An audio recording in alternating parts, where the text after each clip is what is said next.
What is up, guys, and welcome to the video. So today we're going to be doing a bit of a, I guess, a miniature guide video. Basically I want to show you guys the new talent spec and like whole Arcane build that I've been running around with. I've been having a lot more fun with this compared to like the normal playstyle of Arcane. It's just, something to break out of the normal build if you're looking for something different. But recently here, I got my Blood of the Enemy up to rank 3, and that's kind of the heart and center of this build. Like, that's pretty much the whole reason that I've been playing around with this, because this makes it a lot more consistent. We're going for big one-shots. That kind of brings back the old school Arcane days that I remember, just blowing up people within, a few globals here and there. But get Bloody Enemy rank 3. I'll tell you what you can do if you don't have rank 3. If you have rank 2, there's a little bit of variation in the spec that you might be able to play around with. But overall, most of this is going to be the same.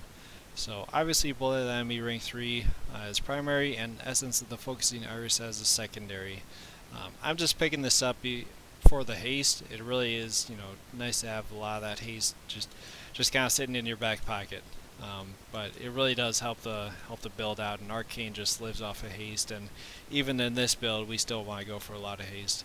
And the last trait, I've just been playing around with this. I've been playing with the Unbound Force, but you could go with anything like Ripple in Space if you want that intellect proc. Visions really won't do any good here just because we don't need Arcane Power reduced on its cooldown, but that last one I'll kind of leave up to you. You can play around with whatever you prefer and see what works for you. So first we'll go over the Azerite traits. The main one that we're going for is going to be Arcane Pummeling for the increased damage on our missiles. That's really the only one that I have triple stacked here. I have it on every single piece of gear. Other than that, another piece or another trait you could go for I like is Battlefield Focus. The only problem with it is it's not very consistent. But when it does proc, even if it's outside of your burst, you can pair that with missiles to still get a pretty good amount of damage. And just spamming missiles into the enemy, get those constant procs back to back. Arcane Pressure for the increased barrage damage is nice. It's not the worst thing in the world, but that'd probably honestly be my third pick at that point. Like, it's not going to be a huge game changer unless you somehow global somebody or get them low enough to use barrage. So I guess it could make a difference, but I'll leave that up to you.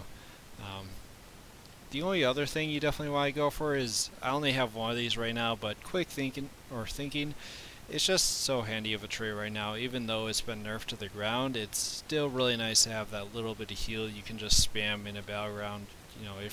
If you're getting away and just barely holding on and you got a few dots on you, you can basically spam Arcane Explosion to kind of mitigate all the damage from just fall off dot damage.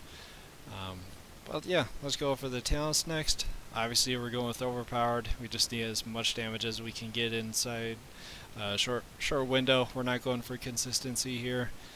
Touch of the Magi, just again a great burst tool. It doesn't proc often, but if it does proc, like that, it's going to be ridiculous damage coming out of that. I mean, I think the highest I've seen this thing proc for is maybe upwards of about 80 or 90k, but at that point, I've only ever seen a proc that high on like something like a tank that's carrying a flag, and when I'm pummeling just a ton of damage into them and they have healers pocketing them. Otherwise, it's really hard to see that high of a number, but you can still get a good 40k out of it, probably on a good burst rotation. Chrono Shift, you're going to be spamming barrage a lot, you're going to be kiting a lot in between your bursts. You just need to be mobile. You don't want to be a sitting duck.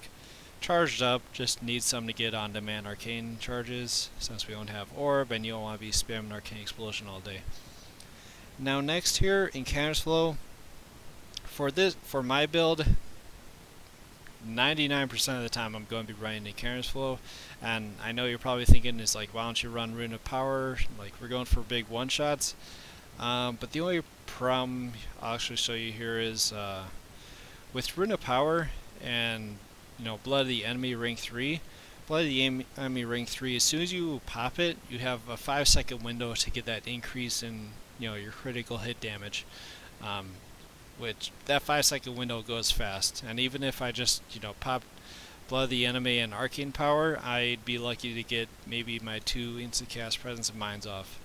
And like it's a tight window. So the only way really running Root of Power would be viable is if you set it down before you burst and everything. So it'd probably be something like use your charged up. Oh, give me one more stack there. Use your charged up, you lay down Rune of Power, and you like do Arcane Power before you blink down the target and use Blood the enemy. Like that's the only way you'd really get value out of Rune of Power. You'd have to use Rune of Power and Arcane Power before you pop Blood the enemy.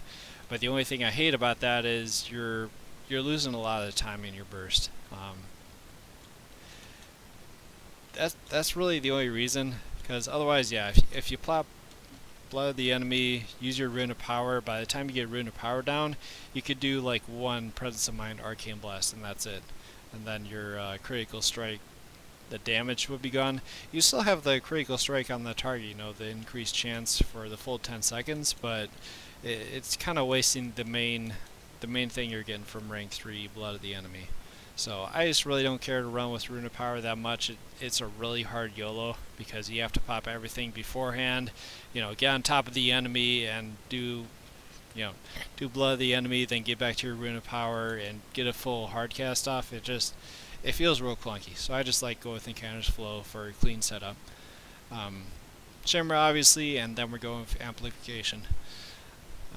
Over on the right here, the only ones that really change is Arcane Empowerment. You know, Temp Shield and Mass Invisibility are such a baseline staple for Arcane. They really hardly ever change, and even if I wanted to change them, there's not much else I could go for that I'd get much benefit out of. So going for Arcane Empowerment. We're going for one shots, even if I'm worried, like if I'm going up against a battleground or just somewhere I feel squishy, I wouldn't even pick up Netherwind Armor, because Arcane can be so mobile, it really doesn't matter in BGs that much if you have that little bit of crit resistance. Other than that, oh yeah, obviously we're going with a proc trinket and an on-use trinket. So the Gladiator's Badge is obviously going to be the best as far as its on-use effect, just getting that 2600 Inlight on demand compared to the medallion here. Because the medallion, it'll give you that 1000 versatility, which basically comparing the two, the medallion to the badge, the medallion is going to give you more damage overall, like in between your burst, and it won't give you as big as a boost inside your burst. So with the badge, you're going to have less damage overall, but you're going to get way more value out of the on-use, which is kind of what we're going for. So definitely want to go with that if you have the choice. But if you don't have a badge or something for whatever reason, you just have a proc trinket, one thing I would still like to run is use a proc trinket and use a maledict in there.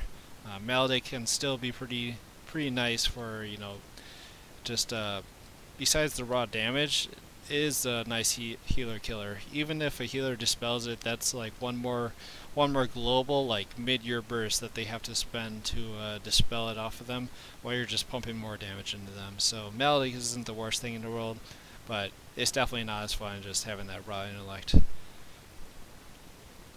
But yeah, that's pretty much the whole build. That's what I've been playing with lately.